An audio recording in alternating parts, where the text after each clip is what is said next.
શેઠ સાવરિયા મંદિર, રાજસ્થાન ચિત્તોડગઢની નજીક. હા, લાખોની પબ્લિક અહીંયા જો જાય તો પણ ક્યાંય ભીડ થવાની સંભાવના નથી. એટલો સુંદર વ્યવસ્થા છે.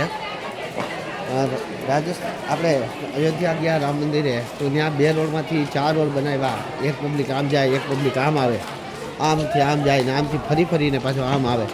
એવી રીતે જે 4 રોડ બનાવવામાં આવ્યા હતા, પરંતુ એ તો ભીડને જોઈને બનાવવામાં આવ્યા હતા.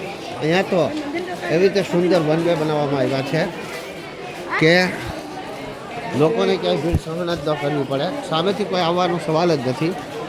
અહીંયા જ્યાં જગ્યા થોડીક ઓછી હોય ને લોકો ફોટોગ્રાફી કરવા માટે રોકાય એ વાત અલગ છે. અને અંદાજે 2 કિલોમીટર ઉપર આવા સ્તંભો, અંદર કલા ચિત્ર અને ખૂબ જ સુંદર વ્યવસ્થા. શેઠ સાવરિયા મંદિર જો ન જોયું હોય તો મારી દૃષ્ટિએ કાંઈ નથી જોયું ગણાશે. કારણ કે શેઠ સાવરિયા મંદિર ખૂબ જ સુંદર તો છે, ભવ્ય છે અને એટલું સુંદર આયોજન, કેટલી યાત્રા કરી. એમાં એકંદરે કહું તો સૌથી સસ્તું પણ અને સૌથી સારું પણ. અને જ્યાં ભોજનની વ્યવસ્થા છે મંદિર ટ્રસ્ટ તરફથી, માત્ર 30 રૂપિયામાં ફૂલ થાળી છે, એટલે 30 રૂપિયા ખાલી ટોકન કહી શકાય. પરંતુ જમવાનું હાઈએસ્ટ હોટલ કરતાં પણ સારું હતું. અમે મહાપ્રસાદ રાત્રે ત્યાં જ લીધો અને રાત્રે જે રોકાણ કરી અહીંયાની ધર્મ જે શાળાઓ છે તેમાં તમારે રોકાવું હોય તો સાવ મામૂલી 100 રૂપિયા એક રૂમનો ચાર્જ હતો. પરંતુ અમે તો હોટલમાં રોકાણા અને હોટલની કિંમત પણ, હોટલના ભાડા પણ જે લક્ઝરિયસ હોટલ કહેવાય કે જે અન્ય જગ્યાએ 5-6 હજાર રૂપિયા હોય છે એ અહીંયા 1500, 2000, 2500ની અંદર મળી જાય છે. એટલે 50% હોટલનું ભાડું છે અહીંયા. અને એ પણ હાઈફાઈ હોટલ, વીઆઈપી હોટલ. તો આપ એક વખત કદાચ રાજસ્થાનમાંથી ન નીકળો તો પણ આ શેઠ સાવરિયા મંદિર આવવાનું અવશ્ય વિચારજો. કારણ કે અહીંયા પછી એ બારોબાર જે પંડાલો છે, અહીં કથાઓ માટેના જે પંડાલો છે કે સત્સંગો માટેના પંડાલો છે એ પણ ભવ્ય છે, ખૂબ જ મોટા છે. અને અહીંયા ઘણા બધા સ્વયંસેવકો તરફથી સાથે સાથે નાસ્તાની વ્યવસ્થા પણ ઘણા લોકો કરતા હોય છે. ઘણી જગ્યાએ એવા અમને પંડાલો જોવા મળ્યા કે પૂરતી પરિક્રમાની અંદર કે ઘણી જગ્યાએ પંડાલો નાખીને લોકો બેઠા હોય છે ને ધરાહાર લોકોને ભોજન પીરસે છે. રાત્રે પૂરી શાક આ જ જગ્યા પર ચાલુ હતું.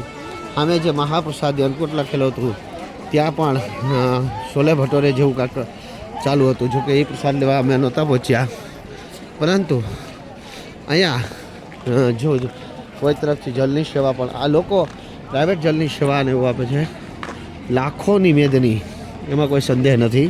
પરંતુ દ્વાર એવડા મોટા બનાવવામાં આવેલા છે અને ખરીદી માટે પણ ઘણું બધું ઉપલબ્ધ છે અહીંયા.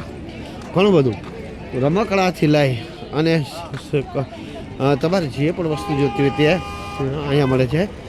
શેઠ અન્નકૂટ મહાપ્રસાદી અહીંયા રાત્રે પૂરી શાક ચાલુ હતા. આ બાજુ પણ બજાર છે, બીજી આ બાજુ પણ બજાર છે, એક બારોબાર નીકળતા પાર્કિંગની બાજુમાં પણ બજાર છે. એટલે અહીંયા એક વખત આપ શેઠ સાવરિયાની મુલાકાત અવશ્ય લેજો.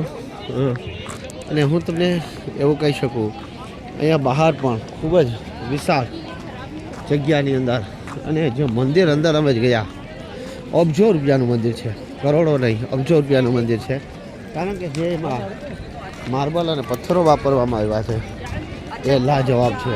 અને અંદાજે 2 કિલોમીટર સુધી તો મંદિરોની લાઈન છે, એટલે મતલબ ઘુમટોની લાઈન છે. અને ઘુમટોની લાઈનમાંથી જ આપણે પ્રવાસ થવાનું છે. હવે આપણે આવી ગયા હતા બારોબાર પાર્કિંગની અંદર. બાલભોગ પ્રસાદ અહીંયા જે ઓલો લાડુ મળે છે, બાલભોગ પ્રસાદ લાડુ મળે છે. અને અહીંયા આપ જુઓ, આજ મેં તમને બતાવી દીધું છે પાર્કિંગ સાથે અન્ય દુકાનોની લાઈન. એક વખત ફરીથી બતાવી દઉં અને પછી આપણે મળીએ નવા મંદિરે. આ બાજુમાં હજી પણ શેઠ સાવરિયાના 2 મંદિર છે, તે પણ ખૂબ જ વિશાળ છે, જે યાત્રાધામો તરીકે પ્રસિદ્ધ હોય.